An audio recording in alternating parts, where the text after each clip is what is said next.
Abdul has just turned 7, and he's about to discover what it takes to become a man. Today is his circumcision. He's not entirely sure how it's going to happen, but he knows it's going to hurt. He tries hard to pretend that he doesn't care. It's important that he doesn't show any sign of fear, but his hands give him away. The guy who's coming to do the surgery is already half an hour late, and the suspense is driving Abdul insane. When the man finally shows up, it turns out to be Victor, the self-taught pharmacist. He greets everyone and then sits down for a nice long chat with Abdul's dad. By the time Victor's ready to do the procedure, Abdul is at his wit's end. No one seems in any hurry. Victor does half a dozen circumcisions every day over the summer. And Abdul's dad has gone through this with his 4 other sons. Abdul has no choice but to watch all the preparations, from scalpel to syringe.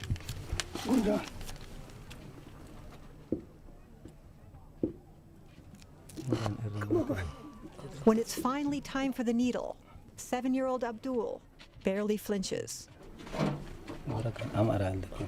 He's actually getting off easy.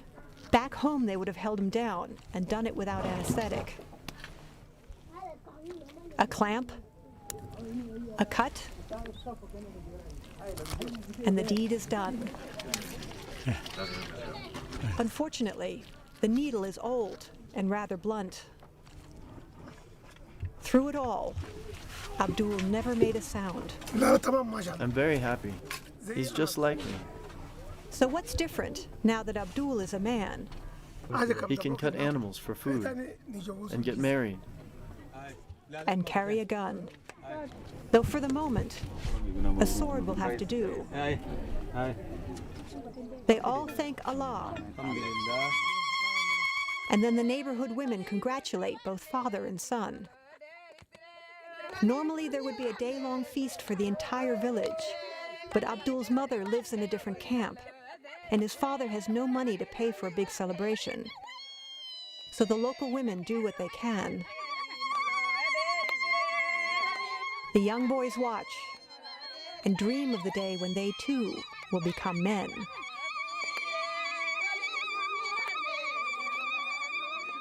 All too soon, the women have to go home and cook for their own families. The men retire to their tent to drink and smoke, and Abdul is left to brave it out alone.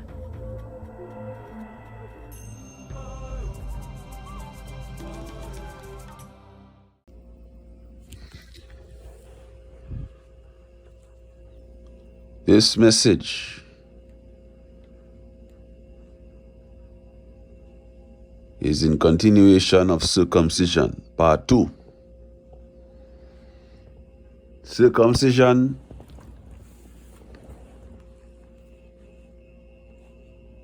is a law that we are to observe. And within this law, you have 2 types of circumcision.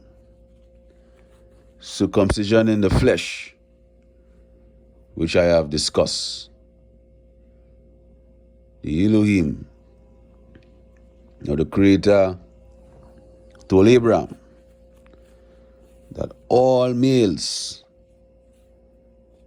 that is born outside of the matrix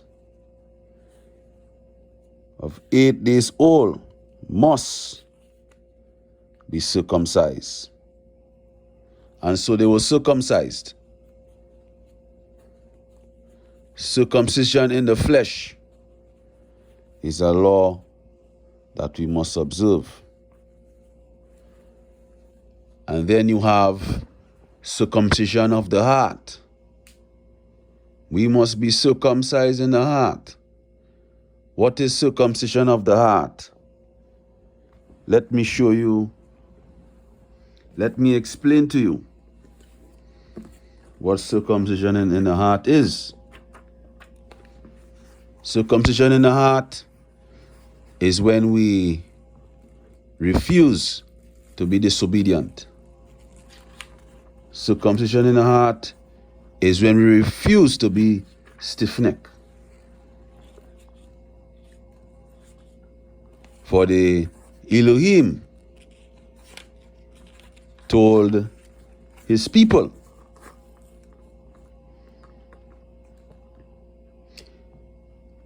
the Elohim told his people that they were to circumcise their heart and be no more stiff-necked. They were to circumcise the foreskin of your heart and be no more stubborn. You can find what I'm saying in Deuteronomy chapter 10, 12 to 16. Deuteronomy 12, Deuteronomy 10, 12 to 16. Elohim is commanding that we be circumcised in the heart. If we are not obedient to Elohim by abiding in these laws that we see in these 5 books that Moses wrote, not the law of Moses, the laws of the Elohim or the Creator or the Most High. For Moses had no laws. All commandments were instructed by Almighty Elohim.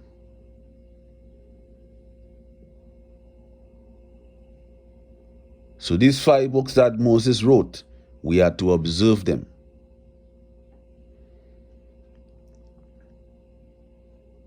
And accept them.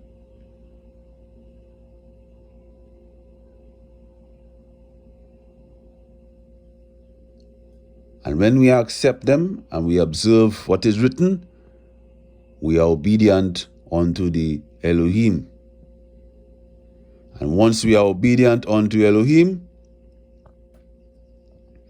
we are no more stiff-necked. Our heart becomes circumcised.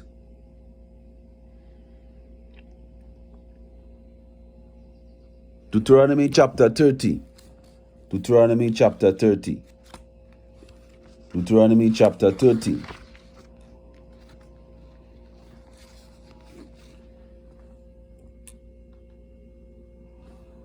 In this place as well, you see the Elohim was instructing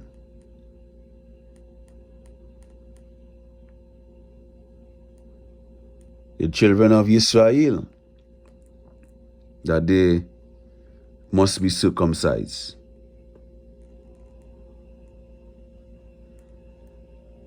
Deuteronomy 30, verse 1 to 6. Deuteronomy 30, verse 1 to 6.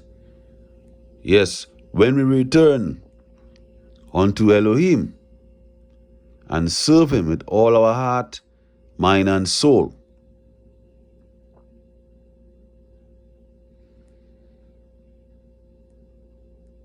our heart becomes circumcised.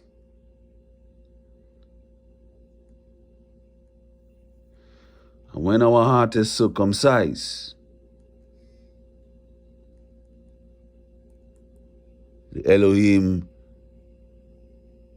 is going to bring us back to the land of thine inheritance, that we may keep instructions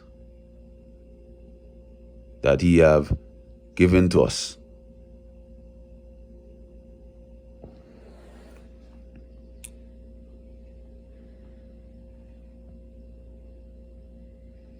So circumcision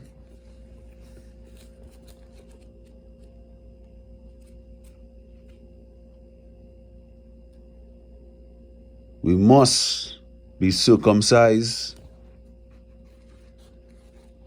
both in flesh and the heart.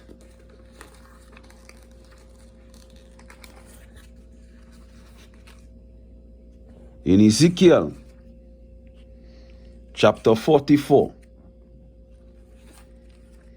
Ezekiel chapter 44,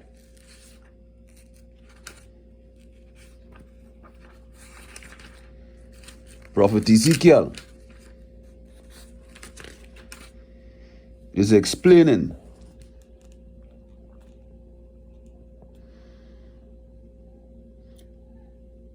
to the Israelite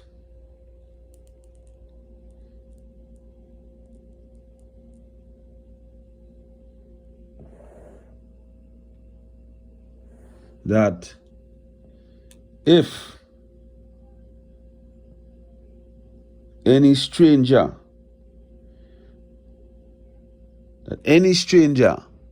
that is uncircumcised in heart and in flesh shall not enter into the sanctuary.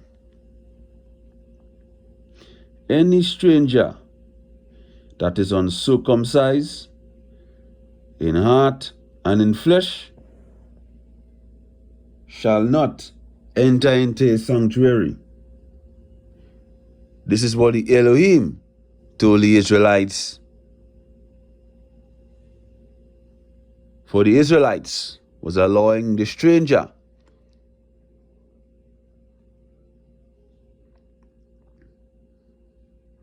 to come into his sanctuary to defile it. So he told Ezekiel, prophet Ezekiel, do not let the stranger come into my sanctuary, being uncircumcised in heart and in flesh. Ezekiel chapter 44, 5 to 9. Ezekiel 44, 5 to 9. So I'm saying to you, my people who are listening, if you are not circumcised in heart and in flesh, you shall not enter into the sanctuary of the Elohim. If you are not circumcised in heart and flesh, you shall not enter into that kingdom. The kingdom that the Most High shall establish.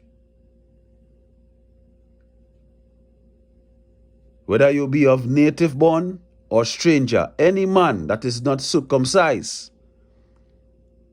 in heart and in flesh shall not enter into the sanctuary and the kingdom of the Elohim. The kingdom of God, you shall not enter into that kingdom. So you must be circumcised in heart and in flesh.